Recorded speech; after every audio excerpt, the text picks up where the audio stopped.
नमस्कार दोस्तों, आपका स्वागत है आपके YouTube channel RJ31 study hub पर। दोस्तों आज हम कक्षा 10 की जो क्लास है, जो हमारी माध्यमिक शिक्षा बोर्ड की बुक है, हम आज उसका अध्ययन करेंगे। इस प्रकार से कंटिन्यू हम सभी बुकों का अध्ययन करेंगे।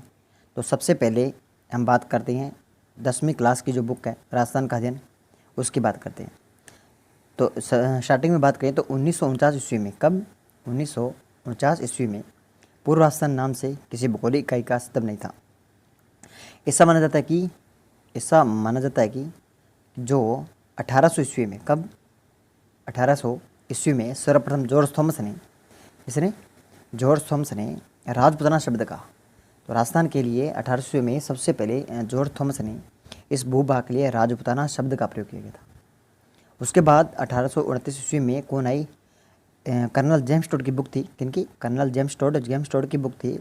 Annals and antiquities of Rajasthan के लेखक थे।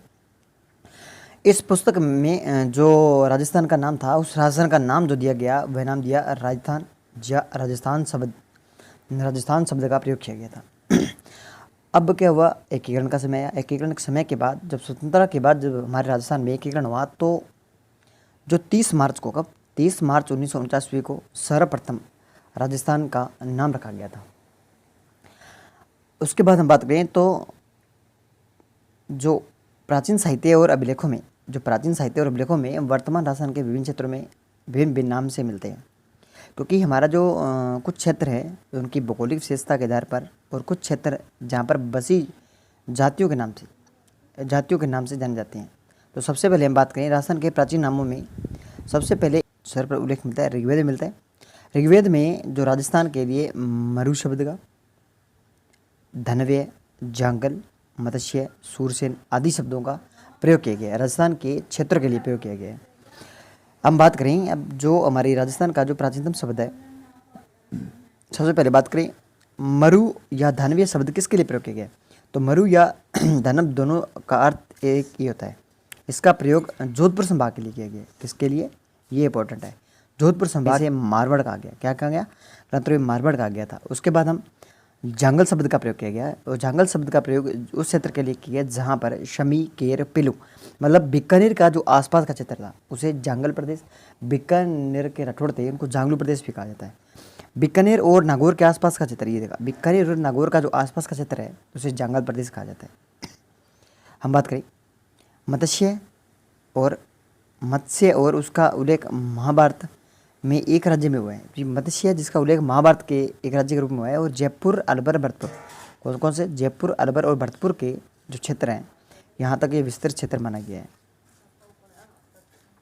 उसके बाद हम बात करें कि जो हमारा मत्स्य क्षेत्र था, और मत्स्य क्षेत्र की राजधानी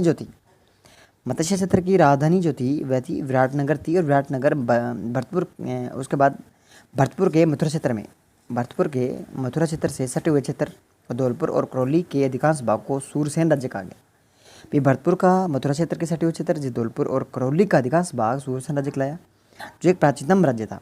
महाभारत में इसका उल्लेख मिलता है। किसमें मिलता है? ये इंपॉर्टेंट है। अभी महाभारत में सूरसेन का कहाँ पर हुए?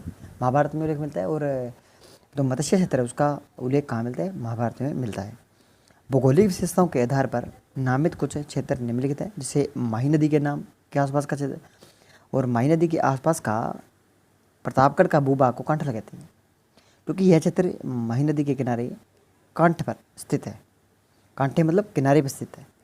उसके बाद 56 गाँव का समूह है जो प्रतापगढ़ और बांसवाड़ा जो क्षेत्र होता है उसे 56 गाँव का समूह कहता है। ये देखो, ये जो है हमारा है ये क्षेत्र, अच्छा, ये यहाँ से माही नदी आती है, माही नदी से आती है।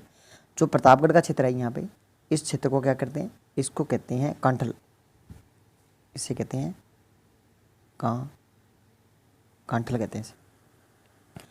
और जो प्रतापगढ़ और बांसवाड़ा दोनों का है, प्रतापगढ़ और बांसवाड़ा को कहते हैं 56 गाँव का समूह है, 56 गाँव का समूह कहते हैं। तो ये था आज हमारा राजस्थान के इतिहास के। आगे हम बात करें तो भैंसरोगढ़ से लेकर बिजोलिया तक का क्षेत्र, क्या कहलाता है? उपरमाल का। ये सबसे महत्वपूर्ण इंपॉर्टेंट है कि भैंसुरगढ़ से लेकर बिजोलिया तक का क्षेत्र, पठार क्षेत्र को क्या उपरमाल का पठार के नाम जाना जाता है। उसके बाद हम बात करें जो उदयपुर का आसपास का क्षेत्र है। उदयपुर के आसपास का क्षेत्र जो पहाड़ी का अधिकांश क्षेत्र होता है उसे गिरवा कहते हैं। इस प्रकार से क्षेत्र है। अब इस प्रकार से क्षेत्र होने की वजह से यहाँ पर इस तरीके से बड़ी पहाड़ियाँ बनी है, तस्तरीनुमा पहाड़ियाँ बनी हुई है, उसे गिरवा कहते हैं। उसके बाद जैसलमेर का प्राचीन नाम मांड कहते हैं। और डूंगरपुर और बांसवाड़ा का जो क्षेत्र है उसे बांगड़ कहते हैं। और कोट्टा और बूंदी प्रदेश को हाड़ौती के नाम से प्रसिद्ध है। और सिक्कर झुंझुनू चूरू को शेखावाटी के नाम से जाना जाता है। दोस्तों, आपको ये वीडियो कैसे लगी? अगर आपको वीडियो अच्छी लगी तो लाइक करें, कमेंट करें और शेयर करें। धन्यवाद।